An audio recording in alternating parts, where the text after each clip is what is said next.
warahmatullahi wabarakatuh. Nikmat ya sedekah, insya Allah banyak berkah. Banyak berkahnya. Kenapa aku semangat banget, Pak? Karena sosok bintang tamu kita ini masih muda, cakep, Asik. berhijab. Cakep banget lah. Dan pedagang. Ya kayak aku lah. Iya, kayak aku. Dagang, Pak. Jadi muda yang dagang, muda yang jualan, tapi kita juga muda beli-beli gitu loh. Jadi nggak hanya beli-beli, tapi kita jual-jual. Iya. Tidak hanya jadi pemuda yang konsumtif, tapi kita jadi produsen juga gitu nih. Benar. Nah, seperti bintang tamu kita pada hari ini ya.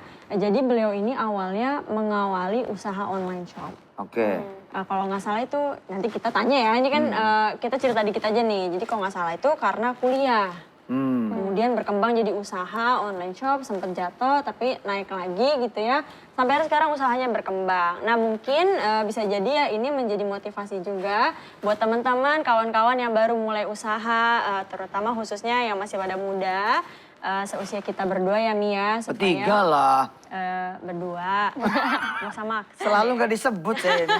Mentang-mentang gapnya jauh. Iya, supaya kita jadi bisa terlatih mandiri. Gitu. Benar, anak-anak muda Indonesia jadi apapun profesinya dagang. Termasuk pegawai negeri juga dagang. Karyawan-karyawan swasta juga dagang. Caranya bagaimana? Ya harus pinter-pinter bagi waktu. Gitu. Dan ingat obrolan semalam? Apa yang Papa pengenin? Satu Indonesia dagang semua. Nanti ada pertanyaan lah, kalau satu Indonesia dagang semua, siapa yang beli? Lah yang beli dunia. Orang Eropa yang beli, gitu, orang Amerika. Kita dagang cabai yang beli orang Brazil, mantep gitu. Assalamualaikum Teteh. Uni dong. Teteh ya? Uni. Karena dari Padang ya? Iya, dari Padang. Padang. Oke. Saya rajin ke Padang, Mbak. Seminggu bisa 2-3 kali lah. Makan, Ustaz? Makan, Mbak. Padang. Pemirsa. Mbak, dari mana awal ceritanya? Bisa jadi pengusaha gitu. Jadi awal ceritanya saya iseng dulu tuh, Ustaz. Iseng? Iseng. Subhanallah. Jadi dulu itu saya masih kuliah, terus ada tugas kuliah dari dosen untuk bikin proposal bisnis. Terus karena kebetulan waktu itu saya udah merintis bikin all shop gitu. Nah akhirnya saya bikin proposal bisnis, saya ajukan ke dosen saya, terus setelah itu saya realisasikan gitu. Alhamdulillah waktu itu saya dapat nilai A gitu. Terus saya realisasikan, awalnya saya nggak ada modal sama sekali, 0 rupiah. Mahasiswi lah ya. Dan juga belum ada pengalaman, maksudnya belum ada pengalaman bangun usaha tersebut. Nah karena saya punya kemauan yang kuat untuk berkembang, saya coba untuk karena nggak ada modal, saya cuma ngemodalin untuk bikin produk aja gitu.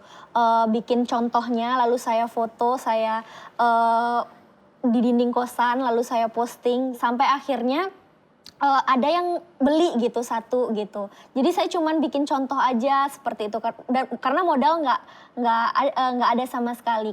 Apalagi usaha saya di dunia fashion pasti butuh modal banyak kan ya Pak Ustadz kalau untuk dunia fashion. Tapi saya nggak punya modal sama sekali, saya cuman ngandalin PO aja waktu itu.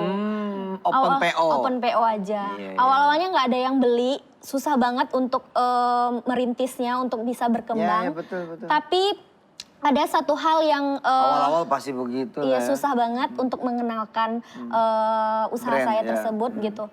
Nah, tapi ada satu hal yang diajarkan oleh ibu saya, itu sedekah harian. Jadi saya dari awal saya merintis brand ini, saya udah rutin sedekah harian setiap pagi. Kalau dulu itu 10.000, kalau sekarang alhamdulillah udah naik nominal yang saya sedekahin. Dulu 10.000 setiap pagi itu saya rutinkan untuk sedekah. Nah semenjak itulah alhamdulillah usaha saya mulai lebih dikenal. Terus makin ada yang beli, terus makin dulunya saya sendiri yang packing, kirim, sama semuanya banget sendiri gitu. Sama nih pasti berdua sama nih. ya ceritanya. Sama, iya. Nah sampai akhirnya alhamdulillah sekarang sudah punya karyawan. Dulu karyawannya 1, 2, sekarang alhamdulillah udah 100 karyawan. Sallu ala Nabi. 100. Ini loh yang harus kemudian jadi motivasi dagang. Jadi saya termasuk nih Uni, nggak pernah melarang orang untuk punya motivasi kaya. Karena motivasi kaya itu juga adalah bagian dari ibadah. Tapi memang jangan jadi motivasi nomor 1. Harus jadi motivasi nomor 3. Nomor 1 dan 2-nya kaya gitu. Jadi ya tetap aja 3. Motivasi nomor 1-nya itu supaya bisa ngangkat orang kerja. Gitu loh. Benar. Ya, nomor 2 jadi kemudian kita manfaat gitu. Nah akhirnya kita jadi kaya.